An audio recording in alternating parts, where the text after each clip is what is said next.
যারা পরের হক মেরে খায় তাদের ইবাদত কতটুকু কবুল হবে এ বিষয়ে যদি কিছু ব্যাখ্যা জানাতেন। ভাই, পরের হক যদি কেউ মেরে খায় আর এই লোক ইবাদত বন্দেগী করে, ইবাদত বন্দেগীতে তার আমল নামা কিন্তু বাড়তে থাকবে। কোরআন হাদিসে কোথাও নাই যে পরের হক মারলে তার ইবাদত আমল নামা যুক্ত হবে না, এরকম কথা কোথাও নাই। আপনি পরের হক মারেন, অন্যের সম্পদ আইল ঠেলেন, অন্যের টাকা মেরে দেন, অন্যের টাকা আত্মসাৎ করেন, গম চুরি টিন চুরি করেন, অন্য আরো কিছু চুরি করেন, করে আপনি অর্থ আত্মসাৎ করতে থাকেন। আপনি একটা বিষয় নিশ্চিত থাকেন, আপনার আমল নামাতে নেকামল যেগুলা করবেন, ইবাদতবন্দি করবেন, এগুলার সব লেখা হবে। আপনি হারাম কাজ করছেন দেখে এগুলো লেখা হবে না, এরকম কিছু কোরআন হাদিসে আসছে বলে আমার জানা নাই।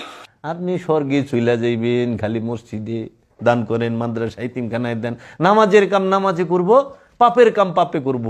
কতটি বক্তা বাইরে সেরা আবার এমনি ব্যালেন্স করে যে আপনি যাহাই করেন, যে বড় পাপ করেন কোনো অসুবিধা নেই, আপনি নামাজটা ঠিক রাখেন। এমনি কয়, এই দান্দাবাজের বাচ্চা, কে কইল তোমার এই কথা যে তুমি যা মঞ্চে তাই করো, কোনো অসুবিধা নাই, কিন্তু নামাজ ঠিক রাখেন। নামাজের হিসাব নামাজে আর পাপের হিসাব পাপে। কই পাইলেন? কোরআনে কোন হানে এই কথাটা কইল? হাদিসে কোথায় কইল এই কথা যে তুমি পাপও করো সালাতও করো? আল্লাহ কি কইছে?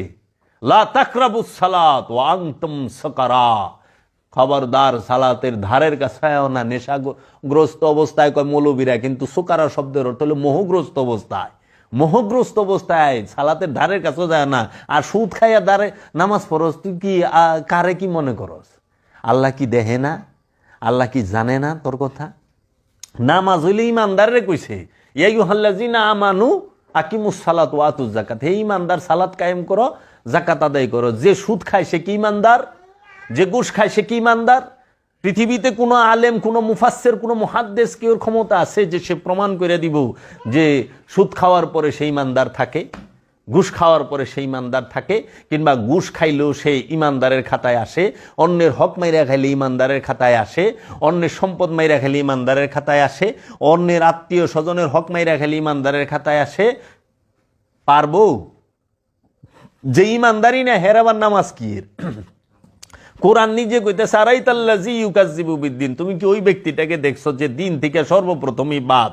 সে কে? ফাযালিকাল্লাযী ইয়াদউল ইয়াতীম, যে এতিমের হক মাইরা খাইলো, যে এতিমের সম্পদ মাইরা খায়, সে দিন থেকেই বাদ। যে দিন থেকেই বাদ, এর আবার কিসের নামাজ রোজা হজ যাকাত? সালাত তো করতে হইব। সুদ ঘুষ অন্যের সম্পদ এই ছিনতাই রাহাজানি বাটপারি সিটারি সব ছাইরা দিয়া আহানে আমরা মাপে কম দিয়ে নামাজে যাই, আবার নামাজ পড়ায়ও মাপে কম দেই, দেয় না দোকানদাররা? কিরে বাবা, এই সালাতে তোর স্বর্গে নিব, তুই বইরিস আশায়। এখন আমার ওয়াজ কেউ ভাল লাগবো না, এই ওয়াজ ওই যে মোল্লায় যেটা, কারণ হের পক্ষে গেলে ওই সময় হের একটু ভাল লাগবো, কারণ পক্ষে আইছে তো। আল্লাহর হাবিব বলছে, কেউ যদি আধা হাত জমিন কারো মাইরা দেয়, তার 7 তবক জমিন গলায় ঝুলায় দেওয়া হবে। আল হাদিস। আধা জমিন মারলে 7 তবক জমিন গলায় ঝুলাই দিব। আর তুমি তো পুরা পাখি গিলা হালাইছো, পাখি গিলা হালাইছো। তোমার কি হইব গো বাপু? বাইস্তার হক দেও নাই, বায়ের হক দেও নাই, বইনের হক দেও নাই, আত্মীয় স্বজনের হক দেও নাই, কিন্তু 5 ওয়াক্ত নামাজ। সালাতুল ইমানদারের জন্য, সিয়াম ইমানদারের জন্য, হজ ইমানদারের জন্য, কুরবানি ইমানদারের জন্য, যাকাত ইমানদারের জন্য। কোরআন বলতাছে আমানুর জন্য। আমানু আমানু আমানু। মুমিনের জন্য যাকাত নাই, মুমিনের জন্য যাকাত নাই, মুমিনের জন্য সালাত নাই, সালাতের হুকুম মুমিনের জন্য নাই। সালাত, মুমিন সালাতের উপরে থাকে। মুমিন সালাত শিখায়, মুমিন সালাত কায়েম করে না। যার সালাত কায়েম হয় নাই সে কখনো মুমিন না। যার সালাত কায়েম হয় নাই সে কখনো মুমিন না। এর জন্য আমানু আর মুমিনের তফাতের বেলা আলোচনা আইছে তো, ওই যে সামনে শুনবা, আমি কথা আছে মিডিয়া, যে আমানু আর মুমিনের পার্থক্য কি? তো একজনে জিজ্ঞেসে, আলেম সাহেব বইছে, আমি কইলাম আপনি কি ইমাম সাহেব? কয় হ, নামাজ পড়ান। হ, আপনি কোন তো, আপনি কি আমানু না মুমিন? লড়াছড়াদা বইছে তো কয় আমি তো একজন আমানু।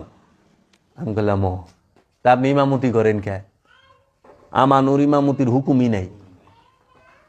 আমানু হইলো সালাত করবো, আপনি সালাদ পড়াইতেছেন কে? সালাদ শিখান কে? আমানুল লেগে ইমামতির হুকুমই নাই। কয়, না না আমি একজন মুমিন বান্দা। আমি বললাম তাই নাকি? আটকে গেছে। আমি মুমিন বান্দা। আমি কই মুমিন, হ্যাঁ। মসজিদে বেতন নেন কে? মুমিন তো বেতনভুক্ত হইতে পারে না। কি যে একটা মুসিবতে পড়ছে, তো এই জন্য আপনাদের সাথে বসতে চাই না। আমি কেমনে বইবেন? আমানু কখনো সালাত ইমামতি করতে পারবে না, মুসল্লি কখনো ইমামতি করতে পারবে না। মুসল্লির ইমামতি করার হুকুমই নাই। মুসল্লি সে সালাতের উপরে থাকবো, আর মুমিন সে সালাত শিখাইব। মুমিন কখনো বেতনভুক্ত হবে না, যে বেতন নেয় সে মুমিন না, কারণ মুমিন কাহারও আন্ডারে থাকে না। এর জন্য দেখ বাবা, কোন ওলি আল্লাহ মসজিদে ইমামতি করে না, বেতন নেয় নাই। কোন খলিফা, যে খলিফা সে মসজিদের কোষাগারের থেকে বাইতুল মালের থেকে বেতন নেয় নাই।